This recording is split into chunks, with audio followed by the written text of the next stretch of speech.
আসসালামু আলাইকুম ভিউয়ার্স, কেমন আছেন আপনারা সবাই? আশা করি যে যেখানে আছেন আল্লাহর অশেষ রহমতে ভালো আছেন।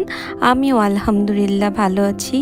আমি আজকে আপনাদের জন্য নিয়ে এসেছি আরেকটা রেসিপি। আমার আজকের রেসিপি হলো নুডলস চিজ বল।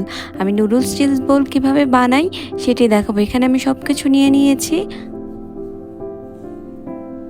আর এখানে আমি গরম পানি আগে থেকে বসিয়ে দিয়েছি, গরম পানি হয়ে গেছে। এখন আমি নুডলসটাকে সিদ্ধ করে নেব। এখানে আপনারা যে কোনো ব্র্যান্ডের নুডলস নিতে পারেন। নুডলসটাকে নেড়েচেড়ে ভালো করে মিক্স করে আমি সিদ্ধ করে নেব। নুডলসটা আমার সিদ্ধ হয়ে গেছে। এখন আমি একটা স্ট্যানারে ছেঁকে নিব।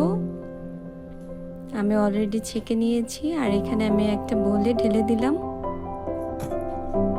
এখন আমি 1 কাপ পরিমাণ পেঁয়াজ কুচি নিয়ে নিলাম, এটাও ঢেলে দিলাম। এখানে আমি 10-12টা কাঁচামরিচ কুচি নিয়েছি, এটাও ঢেলে দিলাম। এখানে আমি কর্নফ্লাওয়ার নিয়েছি 1/2 কাপের মতো, এটাও ঢেলে দিলাম। এখানে আমি ধনেপাতা কুচি নিয়েছি। এখানে আমি মজরেলা চিজ নিয়েছি 2 কাপ পরিমাণ। আর এখানে আমি একটা ডিম নিয়েছি।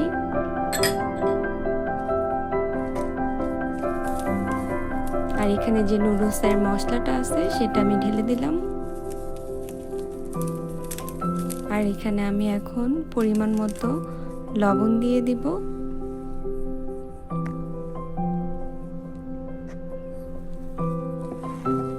তারপর আমি ভালো করে নেড়ে চেড়ে মিক্স করে নিব। আর এভাবে করে শেভ করে নিব। তারপরে নুডলসের সাথে কোট করে নেব।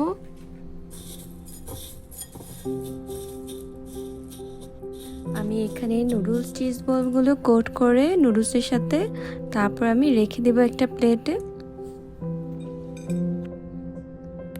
যদি আমার রেসিপিটা ভালো লাগে তাহলে আমার চ্যানেলটাকে সাবস্ক্রাইব করে দিবেন, পাশে থাকা বেল বাটনটি অন করে দিবেন আর একটা লাইক দিয়ে দিবেন।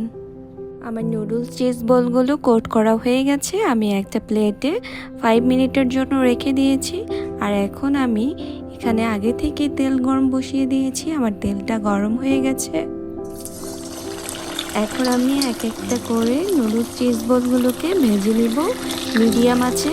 এটা বেশি জোরে ভাজা যাবে না, তাহলে পুড়ে যাবে।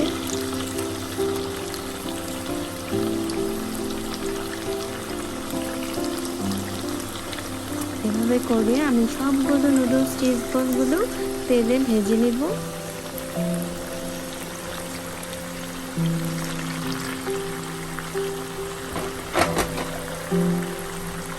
আর বেশি নাড়াচাড়া করা যাবে না, তাহলে এটা ভেঙে যাবে। আমার নুডলস চিজ বলগুলো ভাজা হয়ে গেছে। এভাবে গোল্ডেন ব্রাউন করে ভেজে নিতে হবে। নুডলস চিজ বলগুলো ভাজা হয়ে গেছে। আমি এখন একটা প্লেটে উঠিয়ে রাখবো।